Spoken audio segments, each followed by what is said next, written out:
pengertian instrumen penelitian, yaitu suatu alat yang digunakan untuk mengukur fenomena ataupun peristiwa yang kita amati. Contohnya seperti soal, kemudian tes, pedoman wawancara, dan lembar observasi.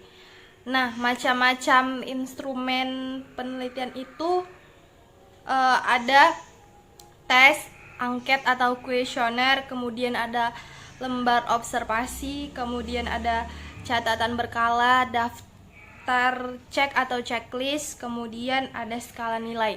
Tergantung apa yang kita amati. Kemudian ada metode, teknik, dan instrumen. Nah, untuk teknik angket misalnya, instrumennya itu juga angket. Kemudian ada teknik wawancara, dan instrumennya itu juga tes wawancara atau menggunakan pedoman wawancara. Kemudian ada teknik observasi. Nah, instrumennya adalah lembar observasi.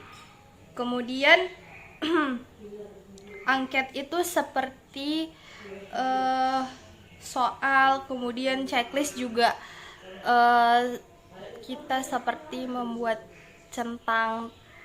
Kemudian juga skala itu contohnya seperti daftar suka atau tidak suka terhadap suatu. Kemudian bisa juga dengan lembar penilaian. Nah, kemudian ada teknik pengumpulan data. Caranya teknik pengumpulan data digunakan adalah atau tujuannya agar kita mudah dalam mengumpulkan data yang biasa kita lakukan dengan wawancara. Instrumennya apa? Biasanya juga lembar wawancara. Nah, untuk teknik penelitian itu ada 3. Yang pertama ada eksperimen, kemudian ada survei, dan kuesioner. Nah, biasanya eksperimen itu dapat berupa angket, kemudian survei itu bisa checklist atau daftar cek, lembar penilaian, kemudian kuesioner itu bisa juga teks atau soal.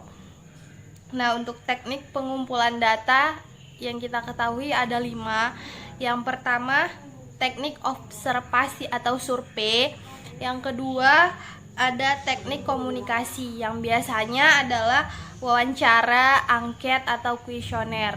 Nah, kemudian yang ketiga adalah teknik pengukuran. Biasa teknik pengukuran itu bisa berbentuk lisan ataupun tidak lisan ataupun tertulis. Nah, kemudian ada teknik sosiometris yang biasa digunakan untuk para peneliti kejiwaan, contohnya psikolog. Nah, kemudian ada teknik dokumenter yang biasanya itu adalah dalam bentuk video ataupun foto. Kemudian pada teknik observasi yaitu pengamatan dan pencatatan yang secara sistematis atau tersusun terhadap gejala yang tampak pada objek yang kita amati atau penelitian yang kita amati.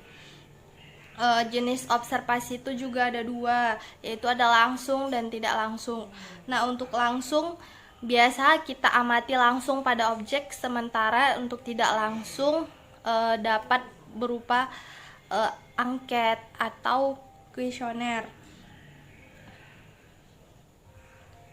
Nah, kemudian ada namanya sasaran observasi. Biasa sasaran observasinya itu dapat berupa pelaku atau aktor, kemudian ada tempat, kejadian, peristiwa, waktu, benda, dokumentasi, dan lain-lain. Kemudian juga ada teknik komunikasi. Nah, teknik komunikasi ini juga ada 2, ada namanya langsung dan tidak langsung. Nah, untuk langsung tadi merupakan salah satunya adalah wawancara dengan lembar wawancara, kemudian yang tidak langsung juga dapat dengan angket atau kuesioner. Nah, untuk video kali ini kita hanya membahas tentang instrumen penelitian dan teknik pengumpulan data. Baiklah, sekian dari saya. Billahi fisabilil haq fastabiqul khairat. Wassalamualaikum warahmatullahi wabarakatuh dan sampai jumpa di video berikutnya.